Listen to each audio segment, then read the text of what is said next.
Hey friends, it's Sam Collins, your coding and billing expert for acupuncture. You, of course, as the profession, the American Acupuncture Council, the network, all of that, we're here to always support you and help you. And one of the things we've had some issues coming up is what about audits? Now that many of you are billing more, you might think, oh, I'm going to be audited. First thing I'll tell you is generally, you're not going to be audited. Very few offices get audited, but we want to talk about when you do, what to be prepared for. What do you want to do preemptively? I don't want to be reactive. Let's be proactive. So let's talk about what to do. And particularly if you're insured with the American Acupuncture Council, they're really going to help you. So let's go to the slides. Let's talk about what do you do if you're audited? You're going to get that dreaded letter. You're going to get it and you're going to feel this overwhelming sense of dread. The first thing I'll tell you, do not panic.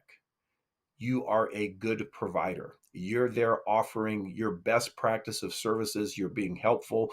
Realize that as soon as someone audits you, I'm also upset, like, how dare you think? Because what are they looking for in an audit? You often think, oh, did I do something wrong? You've done nothing wrong. Not at all. It just means maybe they want to look. Sometimes you're just lucky or unlucky because they're going to look. There's a certain amount of government oversight that requires that to make sure that services that are being paid are provided. So do not panic. Read it carefully. The request, what are they looking for? What type of claim is it? Is it personal injury? Is it insurance? Just what type of claim that can kind of tell you a little bit.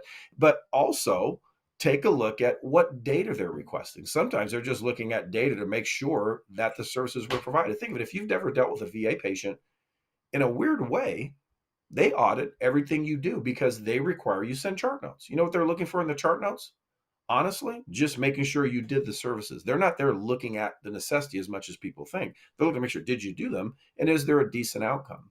Think of what patient or patients they're looking for. Often you might just get a one-off. That's just verifying something.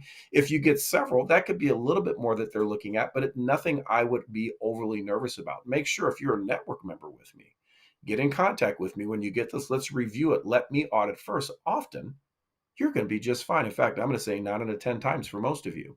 So think of what are they going to look for when they're auditing? Just your records. So it is important that you document the services you've done. Remember, that's what notes are there for, to tell that story of the patient. What did they come in with? How did we help them? What did we do? And what was the outcome? So verify basically if what I billed for is on the claim. If you billed for 3 sets of acupuncture, I hope there's 3 sets in there. You billed for a therapy or E&M, that's all it is. In other words, just make sure the services are there. So when you feel audit, like, don't panic. Like if you get audited by the IRS, you know what I say? Big deal. Did you lie on your tax form? Did you claim something you didn't have? Did you not claim income? I mean, if they were to come to me and say, hey, Sam, it looks like you donated a certain amount of money to the church. I sure did. Here's my receipt. I have no panic whatsoever.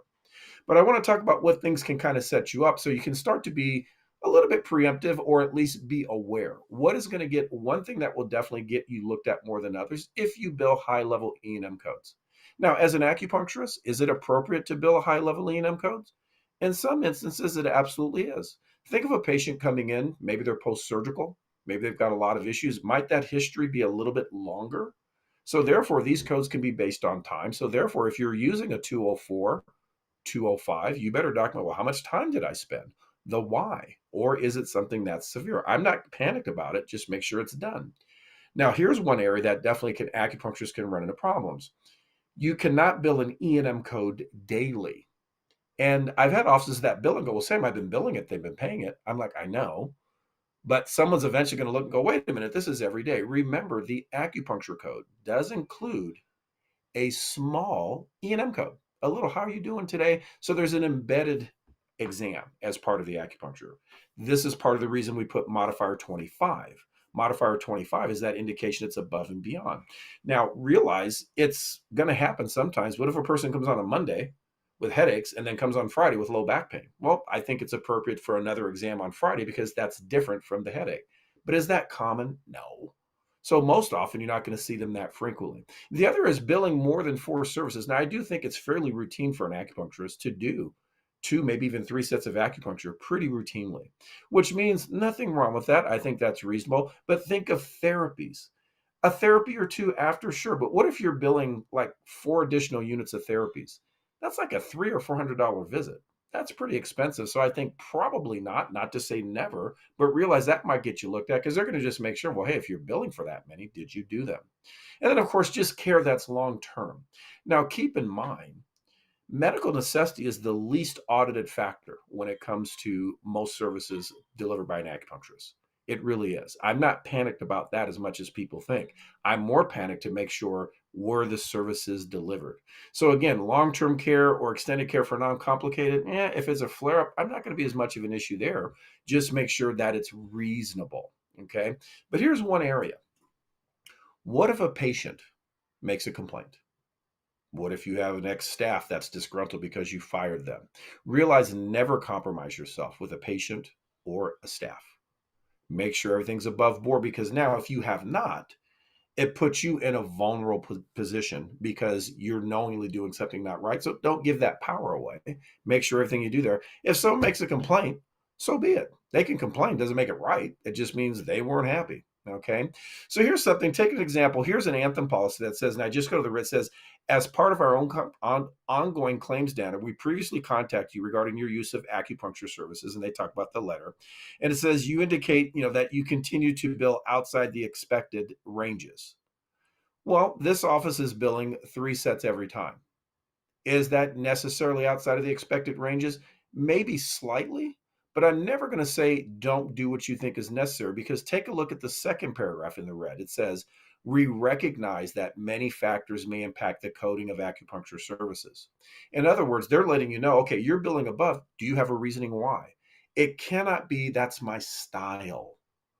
If someone has a hangnail, okay, I would expect not as many sets of acupuncture compared to severe low back pain. So long as you've got that in mind, I think you're perfectly fine. I have no issue. For me, it's always about document what's there.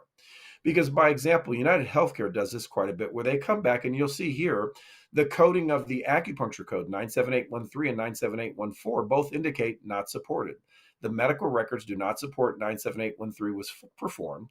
The documentation submitted does not indicate the time spent with personal one-on-one contact. So you're going to notice they're telling you exactly why. The time spent, and they say it with each code. So what does it mean? I bet the notes are pretty good. In fact, I know they were, but they didn't indicate time because notice 99213, they paid that because what does it say? It's supported. They also paid the infrared heat because they indicated where they did it and the severity of the exam. What I will tell you, the big issue for most acupuncturists, please make sure you understand you must document time face to face for each set of acupuncture. Do make sure for audit protection of yourself where the service is reasonable and necessary. I think that's always going to be true, but more importantly, does the E&M code match? And of course, face-to-face time and points must be there. That's probably the biggest fault I have. Part of that is because I teach at a lot of schools, frankly, and the schools still sometimes fight back on that. Well, time is not that important. I don't care what we think. It's what the rule says. Please put time.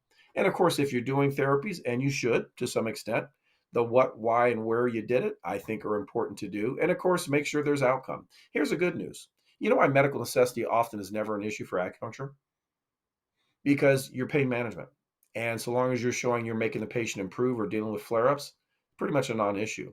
I can tell you if your notes are just average, not great, but not terrible, but not great. If you show a good outcome, those are great notes. Here's why. What is an insurance? What is the patient paying you to do? Make them better. Demonstrate that. That's always going to put you in the right position.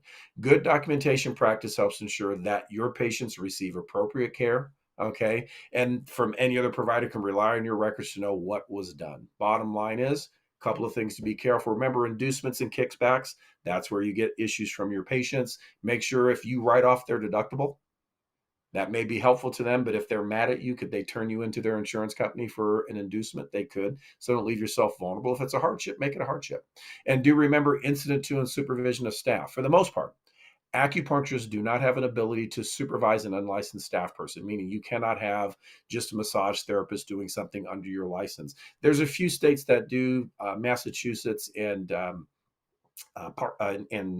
Arizona come to mind, but most states, whatever you do and bill for, you've got to do unless you have another licensed acupuncturist. So be mindful. You cannot have someone else do services that also is not an acupuncturist. Bottom line, keep it simple. Achman's razor, simple answer. A provider can read your notes and identify the service. If you told me I spent 22 minutes face to face and I inserted needles into, UB34 and Heart 7, that would be adequate. Now you might think, Sam, that can't possibly take 22 minutes. It's not just about the time of insertion. Remember, as soon as you go in the room with the patient and say, "Hi, Mr. Jones, how are you feeling today?" the time of acupuncture starts. So it's all that stuff that you do leading up to the insertion, plus the insertions, plus the removal, plus the counseling is all there. So that's what we're documenting. But the other thing I want you to keep in mind, though, is what if you get an audit and you're a little panicky? I don't know, I'm scared. And this way, don't be scared, particularly if you have coverage through the American Acupuncture Council.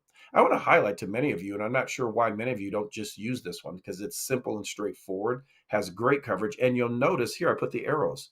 You have covered proceedings up to $30,000 or 50, depending, board defense, audit defense. They're not going to pay the fine, if you will, if you get that. But you know what they're going to do? Pay for your defense.